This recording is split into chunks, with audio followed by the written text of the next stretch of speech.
अस्सलाम वालेकुम everyone and with another interesting topic welcome to my channel. आज हम बात करेंगे प्लूटो की। प्लूटो क्या था? एक प्लैनेट था। अब ये आजकल क्यों नहीं हमारी बुक्स में नज़र आ रहा है या हम पढ़ते क्यों नहीं है, इसको समझने के लिए हम पढ़ेंगे सोलर सिस्टम। सोलर सिस्टम को भी समझने के लिए ये देख लें कि इस पूरे यूनिवर्स में बहुत सी गैलेक्सीज एग्जिस्ट करती हैं।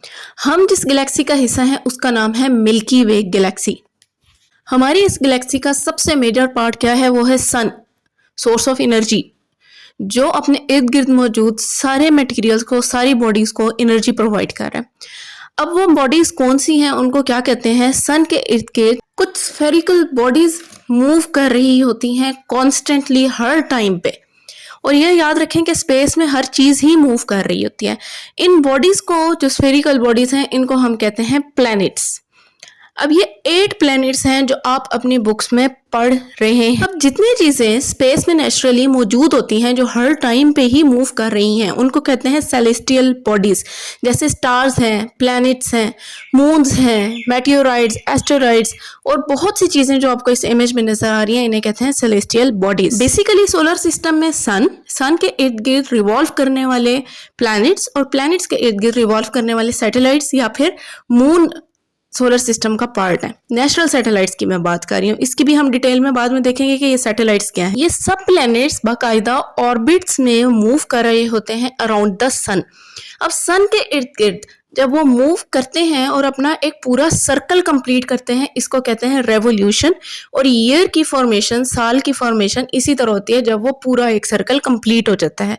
इसके अलावा हर प्लैनेट अपने एक्सिस पे रोटेट कर रहा होता है, यानी अपने एक्सिस पे ही वो लगातार स्पिनिंग कर रहा है, जिसे हम कहते हैं रोटेशन, जो डे को डिसाइड करती है। 1 रोटेशन 1 डे की इक्विवेलेंट होती है। 8 प्लैनेट्स में सबसे फर्स्ट प्लैनेट है मरकरी, जिसका कोई मून नहीं है।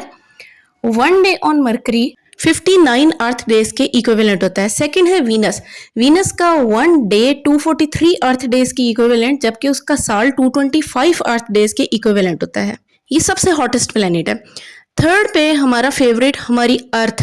थर्ड प्लैनेट वो है जिस पे कंडीशंस फेवरेबल हैं, जिसकी वजह से हम यहाँ पे रह सकते हैं। और अर्थ का आपको पता ही है 24 आवर्स अ डे और 365 days a year. Then Mars आ जाता है। मार्स का 1 day 24 hours 40 minute earth day की इक्वल और 687 अर्थ डेज की इक्वल इसका ईयर है। 2 मून्स इसके होते हैं।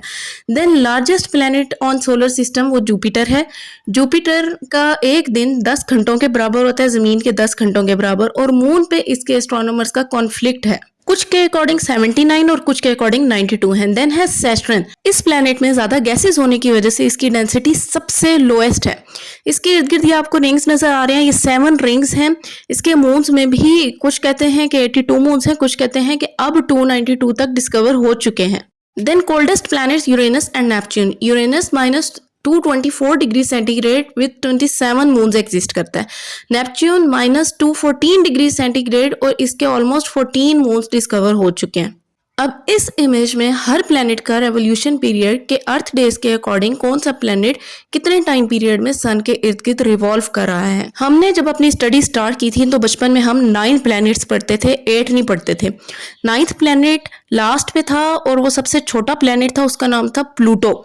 और उसके 5 नॉन मून्स भी थे।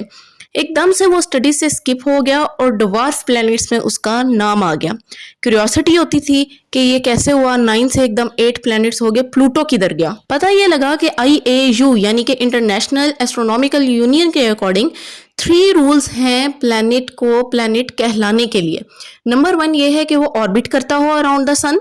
नंबर 2 वो स्फेरिकल शेप में हो। और नंबर 3 उसका ऑर्बिट क्लियर हो। क्लियर ऑर्बिट का क्या मतलब है कि उसके ऑर्बिट में कोई भी बॉडी उसके साइज के बराबर या उसके साइज से बड़ी नहीं होनी चाहिए। तो रूल्स के अकॉर्डिंग फर्स्ट 2 रूल्स तो फुलफिल हो रहे थे, लेकिन 3rd रूल पे जाके बेचारा प्लूटो फंस गया। प्लूटो के साथ बहुत सी इस तरह की बॉडीज डिस्कवर हुई जिनका जो उसी ऑर्बिट में एग्जिस्ट भी कर रही थी और जिनका साइज ऑलमोस्ट प्लूटो के बराबर था। इसीलिए इसको डवार्फ प्लैनेट्स की कैटेगरी में रख दिया गया और प्लैनेट्स की कैटेगरी से बाहर निकाल दिया गया। डवार्फ प्लैनेट्स हमारे सोलर सिस्टम में और भी मौजूद हैं, जो आप अपनी स्क्रीन पे देख सकते हैं। अब सोलर सिस्टम में हमने क्या पढ़ा कि सन है, सन के इर्द गिर्द 8 प्लैनेट्स हैं, mercury, Venus, earth, Mars, Jupiter, Saturn, Uranus and Neptune. with their respective moons. अब ये कुछ अमेजिंग फैक्ट्स हैं सोलर सिस्टम से रिलेटेड। अगर आप इसमें इंटरेस्टेड हैं तो नेक्स्ट वीडियो आपको देखनी पड़ेगी। टिल देन टेक केयर, अल्लाह हाफिज। Like, share, comment and subscribe करना ना भूलें।